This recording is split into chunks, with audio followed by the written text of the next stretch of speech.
Do you ever find that you get in the way of your own happiness? Do you ever find yourself kind of your own biggest problem in learning to be happy? Well, I certainly do. And today we're going to look a little bit about the myth. We're going to look at the third myth in our own psychology, our own kind of mental concepts that actually make being happy hard. Hey, I'm Brett, licensed psychotherapy, and again, executive director of the Gathering of Good People. This is our third kind of episode, right, in our series about what are the three myths about psychology that keep you stuck. And today we're going to look at the third myth of who am I? We have this idea that we are happy and positive people. And we just need to kind of dig through and find that and identify that and connect with that. And then we can be that. Well, that's a fun myth because it's actually true. But the way we use it, the way we come at it, we use it wrong. And it actually makes it not true. So again, let me unpack a little bit of that for you in this particular video. The way it works for me is that I want to be positive. And so in my mind, my strategy is this.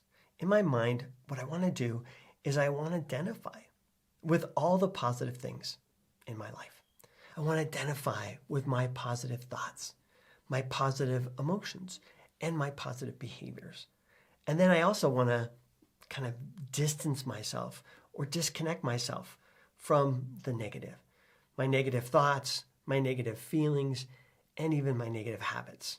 I want to kind of push them away and de-identify with them, disidentify with them. Is that the right word?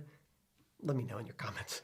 What's the right word? I want to push those away and say, that's not me. That's an intrusive thought, or that's an addiction, or those are negative feelings. I have some kind of label that I put onto these feelings and thoughts and behaviors I don't like. And I label them as sick. I label them as unhealthy. I label them as wrong because I want to see myself as good, as a good person. Now, you may look at that and go, how is that a myth? Because it's something you do so naturally, so easily.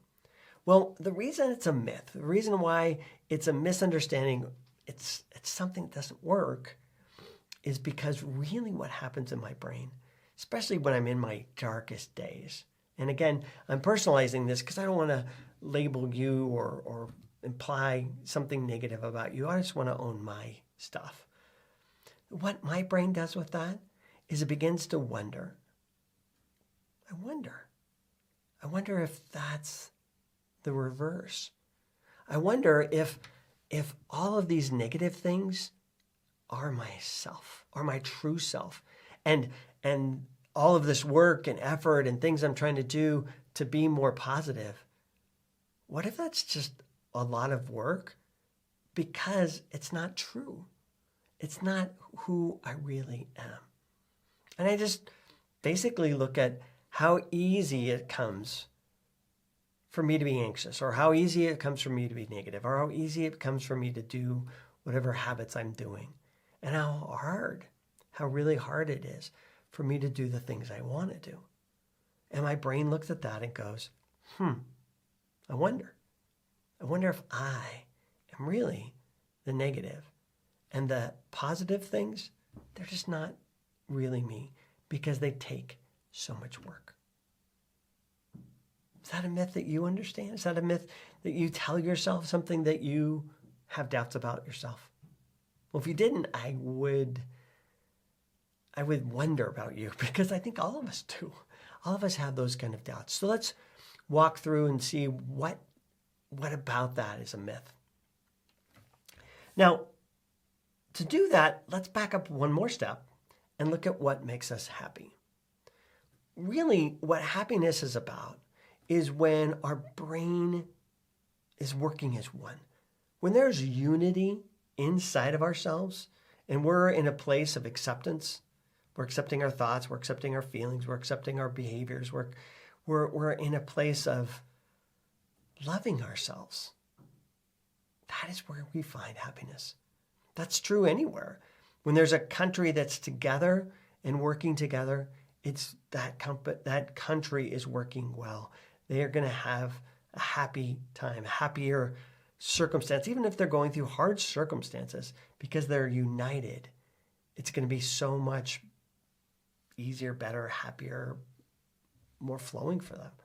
And that's what we always want, is create flow, because flow is happiness. But if we have a country that's divided, like ours is sometimes, we have a lot of negativity, we have a lot of conflict, a lot of unhappiness in our world, even though our economy could be good, like it is, even though things are going well in the world in terms of prosperity and growth, health. We're back in a good place, but yet we're unhappy because we're divided. Being united creates happiness. Being divided creates unhappiness, creates that collapse, that shutdown that we associate with being unhappy. So why is this myth a myth? Well, because it actually promotes a divided self. If I say to myself, these thoughts are me and those thoughts aren't me, it doesn't even matter which are which, or which are true, which are false. It's just the very division of me saying, I accept these things and reject these, that's going to create a collapse, a division in myself. That's going to create unhappiness.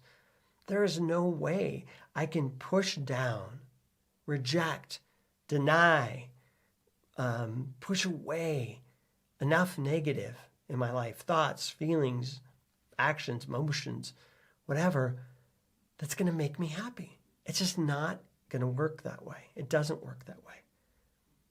But the reverse is true.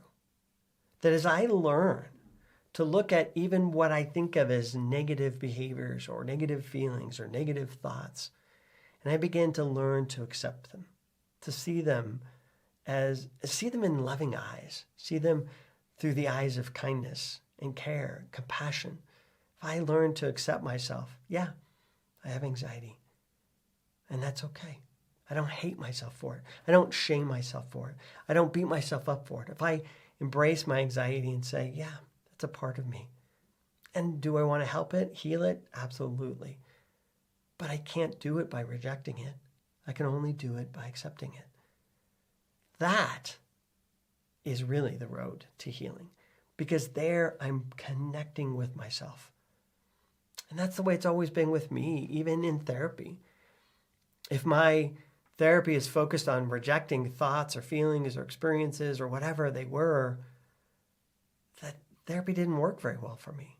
But as my therapy works on embracing myself, understanding myself, accepting myself, then whatever negative behaviors I'm accepting and embracing, they actually weaken. They actually begin to dissolve and go away. And so that's what I want you to look at today, is that this question of who you are. And I think who you are is really ultimately the highest you that we want to reach, the spirit that you are is already happy. But in terms of your psychology, the who you are is all of this. You're all of your thoughts, all of your feelings, and all of your behaviors. And as you learn to make peace with yourself, as you learn to accept yourself, as you learn to love yourself for all of these things that you are, those what you think of as negative, those things that make you unhappy, will begin to weaken and dissipate. So that's your homework assignment this week, is I want you to learn to begin to practice acceptance, self-acceptance. Love yourself for who you are, the good, the bad, and the ugly. Love again to hear your comments below. Join us. Join us at the gathering of good people. I'm Brett R. Williams, and I look forward someday meeting you. meeting you in person. Take care.